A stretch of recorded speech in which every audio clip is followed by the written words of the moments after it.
Kita bicara Pertamina yang rugi 11 triliun sekarang atau bagaimana? Khusus Pertamina atau kerugian BUMN lainnya juga seperti PLN yang punya tagihan tidak bisa bayar lebih dari 650 triliunan juga kita bahas kah? Atau hanya Pertamina saja? Kita ke Pertamina tapi versi lain, boleh nggak? Kacamatanya orang curigaan, negative thinking atau threat analysis melihat dari sisi yang berbeda. Boleh ya? Pertama, saya selalu curiga kalau ada sesuatu yang viral. Karena memang budget memviralkan disiapkan oleh pemerintah saat ini dengan dana yang besar. Jadi ketika ada yang viral, pasti otak saya bertanya, kenapa diviralkan? Terlepas yang memviralkan pro pemerintahan atau para oposisi, tetapi ada yang memviralkan atas sesuatu, saya curiga aja.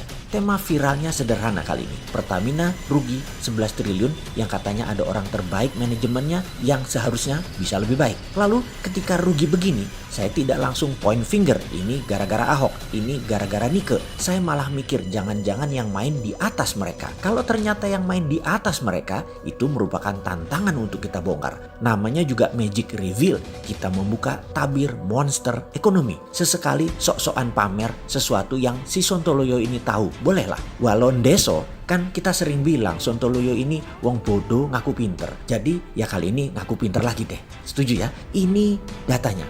Data keuntungan Pertamina Hulu tahun 2019. Data dari Pepsi, Pertamina EP Cepu, 852 juta dolar. PEP 700 juta dolar. PHI 505 juta dolar, PHE 590 juta dolar, PGE 95,6 juta dolar. Yang totalnya adalah 2,743 miliar US dollar. Jadi kalau Hulu untung dan Pertamina rugi, maka yang membuat rugi adalah sisi pengelolaan minyak atau refinery, tangki storage, dan distribusi yang dipegang oleh Pertamina Pusat dan Pertamina Hilir. Dan ini keterampilan manajemen loh, bukan keterampilan engineering. Jadi engineering Pertamina Hulu perform dengan baik. Kita bahas sekarang kok rugi? Rugi gaji kegedean kah? Rugi kelola minyaknya kah?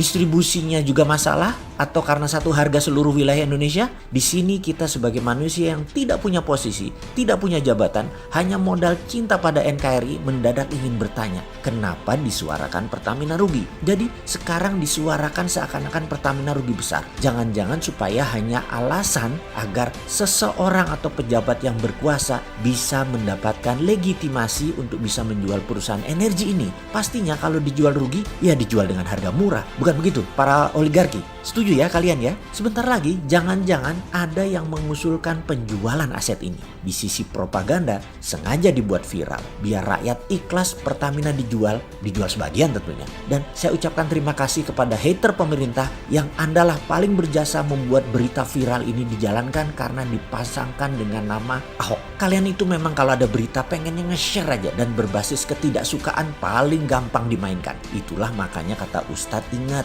jaga hati, jaga pikiran. Kalau benar ini propaganda, Anda adalah influencer gratisan. Berilmu dikit lah, bersihkan hati dikit lah. Tuh kan, jadi korban kalian. Nanti marah-marah lagi. Pokoknya kowe kerjanya marah terus. Kapan dapat duitnya? Dul, sekarang bagaimana cara menjualnya Pertamina itu? Jual perusahaan jangan bapaknya. Pejabat tinggi negara bisa ikut cawe-cawe, repot. Yang dijual cucunya. Maka karena cucu usaha yang bisa melakukan penjualan cukup komisaris dan direksi. Paham undang-undang PT kan kalian? Jadi Pertamina yang bagus kan Pertamina Hulu. Yang nanti dijual ya yang bagus. Tapi yang dicitrakan ya bapaknya yang jelek. Lalu agar cucu usaha bagaimana ini Pertamina Hulu dijualnya? Oke, ya kita mengendus apa yang akan dilakukan oleh petinggi-petinggi saat ini. Yaitu bisa saja diubah dari struktur organisasi yang dibuat holding dan subholding. Di bawah subholding ada cucu perusahaan. Inilah Pertamina Hulu. Ben ketok netral dijualnya via IPO. Yang dijual lewat IPO adalah cucu perusahaan.